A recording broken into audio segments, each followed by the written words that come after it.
Welcome to the relay. We're covering today's top boxing news.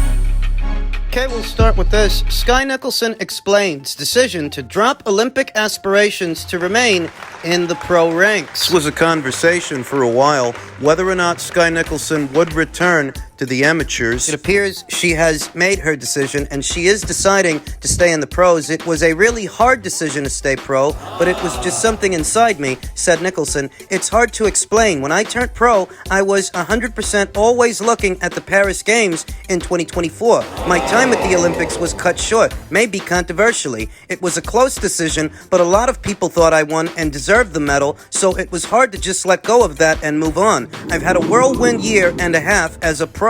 I am loving what I am doing. I've got great momentum and I'm in a good place in just 7 fights. I started to feel like I was almost convincing myself that I still wanted to go down the Olympic route because it's something I'd always wanted to do, instead of really accepting how I was really feeling about it. Skye's closing in on what is her second year as a professional boxer. 7 fights, 8 after this weekend. After the Sabrina Perez fight that I anticipate she will win by way of a points decision, I went and did some of the international training camps with the amateur teams, and something just wasn't right. And I was at home in London watching the New Orleans show at 2 a.m. I was on the edge of my seat watching the fights and getting excited about it, and I thought, this is me now. This is what I want. And I couldn't be sure when I would fight as a pro again if I went down that route. When I made that decision to stay pro, it felt like a weight was lifted off my chest. I felt so happy and content in the decision and knew it was right. I want to keep the momentum going and I want to fight for a world title into the next 8 to 12 months. And I feel like I won't live in regret and that I 100% have made the right decision. If Skye is successful this weekend and she becomes WBC interim champion, she means to use that status to force a fight with Amanda Serrano, who I've said many times I don't think she's ready for. I think that Skye has a lot of good qualities as a boxer, and she can win a lot of fights with that base style of hers, whether you guys find it entertaining or not. But what I don't think is that here and now she's ready for Amanda. I'm in the top 6 across the governing bodies, and I've worked hard to be there, and it's such a good position. Also, going back into the amateurs for those trials, people had been saying that I fight like an amateur still, but I cannot tell you how much I've changed. Maybe they were small changes that people on the outside couldn't tell, but for me, they were big changes. I felt like I could end up reversing 18 months worth of work in the gym as a pro for a year in the amateurs, and then go back to work again and being a pro after Paris for another year or so. Said that a couple of times myself. But Skye still fights like an amateur. She doesn't seem to have transitioned from an amateur style to a pro style, and she needs to, because 126 pounds is a particularly deep division. It's not just Amanda Serrano she has to worry about. Really excited for Friday, and especially as the challenger. I don't want to be fighting for vacant titles. I feel I am going to earn it more by fighting the champion and dethroning them. She's been a pro for a long time and is experienced. I think it's a good step up in opposition for me going into my 8th fight. I'm coming to take what's mine and get into that mandatory position. I feel like most of the opponents I've boxed have come to survive, not to win. So she's the champion and is going to want to keep that title, and that's going to bring out the best in the both of us. She's coming to win, and that's where I'll see the openings and opportunities more than my fight so far. Not a lot of footage out there. I know that she's shorter than me, but there's not much out there, so we're prepared for anything. Now, Sabrina Perez, like Skye Nicholson said, she is a shorter, stumpier fighter than Skye Nicholson, albeit more experienced, more rounds in the bank, at least as a professional, than Skye, but she's a shorter, stumpier fighter with slower hands and slower feet. I mean, she's the one that's going to have to get within striking distance of Skye, who's the taller, longer fighter and the more mobile fighter, fights on the balls of her feet. Way pure boxers often do, and she has to expand upon what she already knows, what she already does. You're not going to win every fight boxing from the outside from a safe distance. Maybe you can beat the likes of a Linda Laker or a Sabrina Perez doing that, but as you step up in class and you fight unbeaten fighters like yourself, ambitious ones, 1 and 2 punches at a time from the outside, that might not cut it. I mean, could you imagine Raven Chapman? Her level changes and her volume. She could give Skye Nicholson fits. Sophie Leash of Germany, that young boxing prodigy, a very herky-jerky fighter that also puts more punches together than Skye does. Skye, now that she's made the decision that she's going to stay in the pros, she's got to fully transition from an amateur style to a pro style. Oftentimes when we talk about Skye, it's in reference to a potential Amanda Serrano fight. But at this weight, she does have more than just Amanda to worry about. whether she gets her or not. Whether or not she actually lands that fight. She might not, due to the WBC's hardline stance against 12 3-minute rounds in women's boxing matches and Amanda's desire to fight in 12 rounders. They could be at an impasse over that. Whether or not Serrano versus Nicholson actually happens, there are other things to worry about at this weight besides Amanda. Not exclusive to Amanda. This is a particularly deep division, and there are other fighters that Skye Nicholson has to prepare herself for. Men's super middleweight news, Ronnie Shields says Charlo has got to go to the body. Don't see a lot of fighters go to Canelo Alvarez's body. There's a reason for that. Canelo Alvarez is often the much shorter, stumpier fighter in the ring, and the guys that fight him are often a lot taller. Making it more likely than not that it will be Canelo that goes to the body, their body, before they go to his. Yeah, he has a good chin, Shields said in reference to Alvarez. He does, he has that, but you know the old saying, kill the body and the head will die.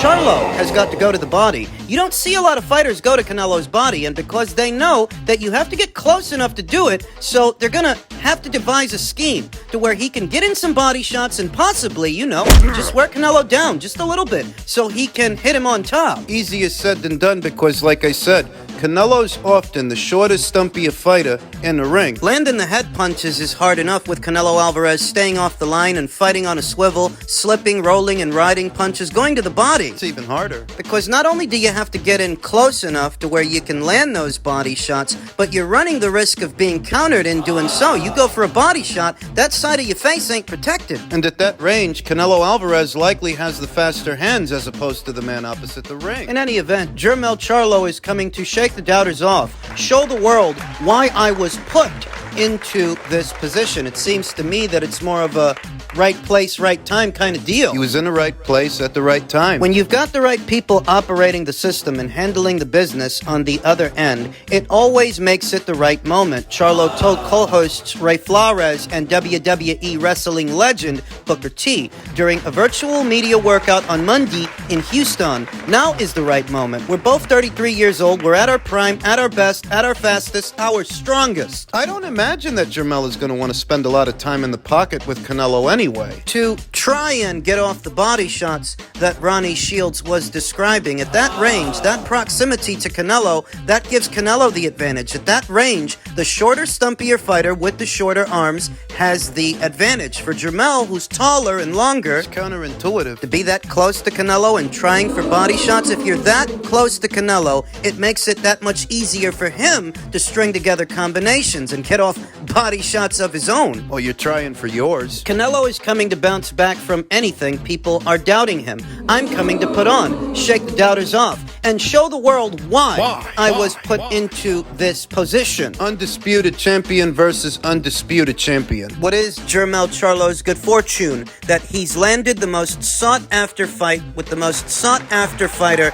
in this era, anywhere at or around these weights. You have fighters anywhere in between 154 to 175, chomping at the bit to land a Canelo Alvarez fight. And Jermell, He's one of the lucky ones. how to best describe what luck is, especially in a scenario like this, I think it's best described as when preparedness meets opportunity. Jermell was certainly more prepared than his brother, who everybody initially thought would be the one fighting Canelo. He's certainly more prepared than his brother, and he has been given this opportunity. It's not just by coincidence that I got here and I made it this far, stated Charlo. Now it's my turn. It's my chance to shine. I've been doing what I have to do for the world. Now it's my time to really show what I'm made of. Let's talk about Jermell Charlo getting in close and getting off some body shots from Ronnie Shields. I don't actually think that's Jermell Charlo's plan. I think what Jermell Charlo and Derek James are planning on is keeping the smaller man on the outside and making him work for his meal, moving lateral, using the ring,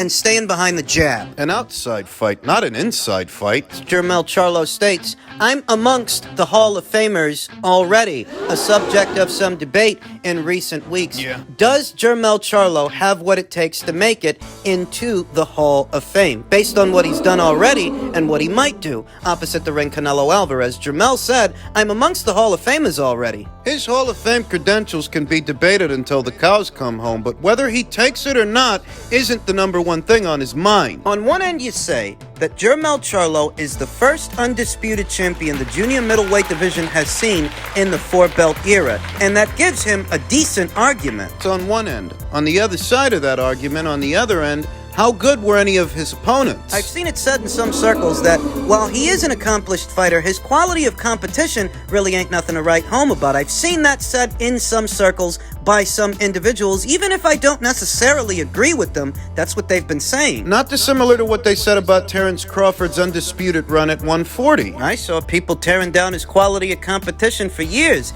at 140 pounds for what was his 140-pound undisputed run. Some are still tearing down his quality of comp. And Jermell Charlo, yet another undisputed champion, he is not immune. There are those out there that feel that he's an entertaining fighter to watch, and he's definitely given us some entertaining fights, but his quality of competition... People are critical, overly critical in my opinion. In my opinion, because he is the first undisputed junior middleweight champion in the four-belt era, that by itself gives him a credible argument. Now, if he were to upset Canelo, I think that would guarantee him a trip to Canastota. That's what Jermell is saying. Whether or not you actually like his chances in that fight, entertaining a scenario where he actually wins and he actually beats Canelo, that would make him a two-time undisputed champion and a two-division champion overall. That would be enough. To get him into the Hall? Yeah, I think that would be enough. I just have to stay hungry, Jermell said earlier this month during a live-streamed media workout, and I've been hungry. I would have fought Canelo years ago, and it probably wouldn't have been as big as it is now, but I'm not too focused on being in the ring with Canelo. I'm just hungry. I just want to win this fight for my city. If I accomplish this massive goal, it'll be hard to top. I'll be in the record books with the greats for boxing for a long time. Now, even though I don't like his chances against Canelo, Jermell's ambition is a breath of fresh air. And a welcome change to the more complacent outlooks some other fighters have. Ryan Garcia's contention that belts don't matter. Jared Anderson saying that he's not in it for legacy, he's in it for money, and he doesn't even want a belt. He doesn't even want a title. Frank Martin walking away from a title, walking away from a title opportunity worth a lot of money, more money than he normally makes. There's a lot of less than ambitious fighters out there. Thus, Jermell Charlo's ambition and what he aspires to do, even if you don't think he's going to do it,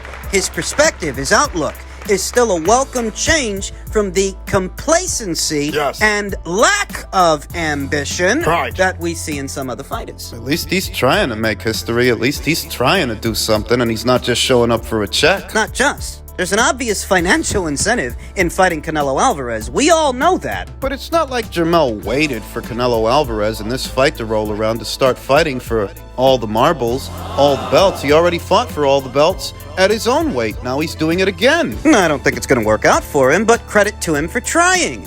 As it pertains to that fight, Canelo says, Charlo never believed in my skills, but guess what? He's going to find out soon. Let me show y'all what it is.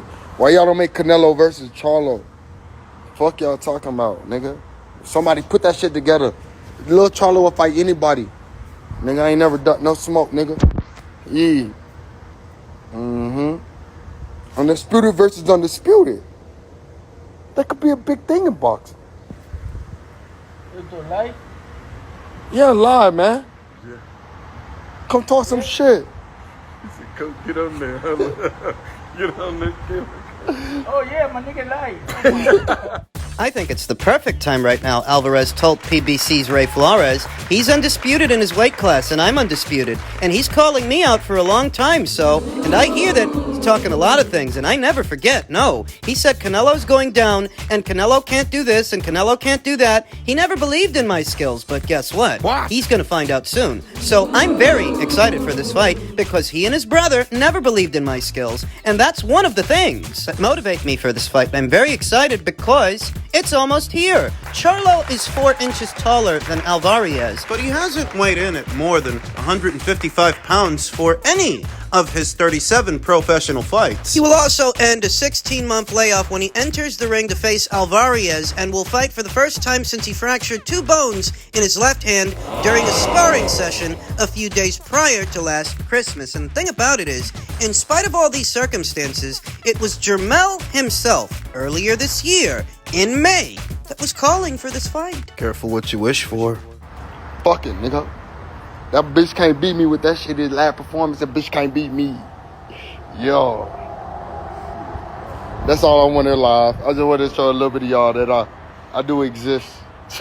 I remember when they tried to justify Errol Spence fighting Mikey Garcia on the predication that Mikey called him out. Well, Jermell called out Canelo. And it wasn't that long ago either. It was, 2-3 months ago in May? This year. That's what Canelo's talking about. Yeah. I never say anything, but I never forget, Alvarez said. I always see everything, and I never forget. And I know he and his brother always talk about me. They never believed in my skills, never believe in what I can do in the ring. But I like that, because these kinds of fights motivate myself. So that's why I'm very excited for this fight.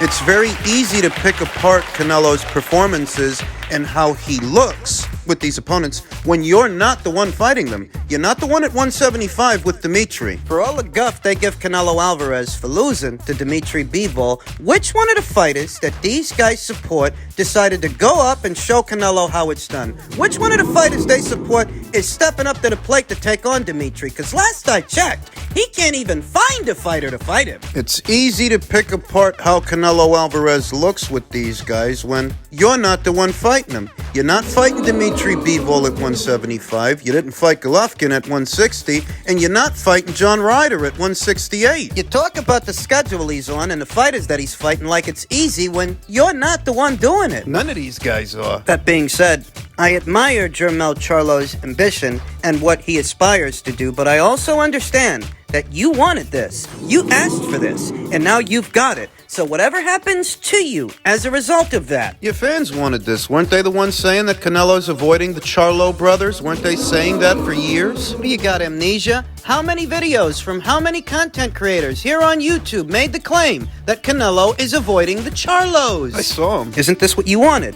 You wanted Canelo to fight more slick American fighters. Okay. All this talk about how Canelo has been looking the last 2 or 3 fights, all this talk about that. You talk about it like it's easy. You only talk about it like it's easy because you're not the ones doing it. In May, Jermell Charlo was clamoring for a Canelo Alvarez fight. Here in September, ahead of it, he says he's feeling the pressure. Says he's nervous. You should be.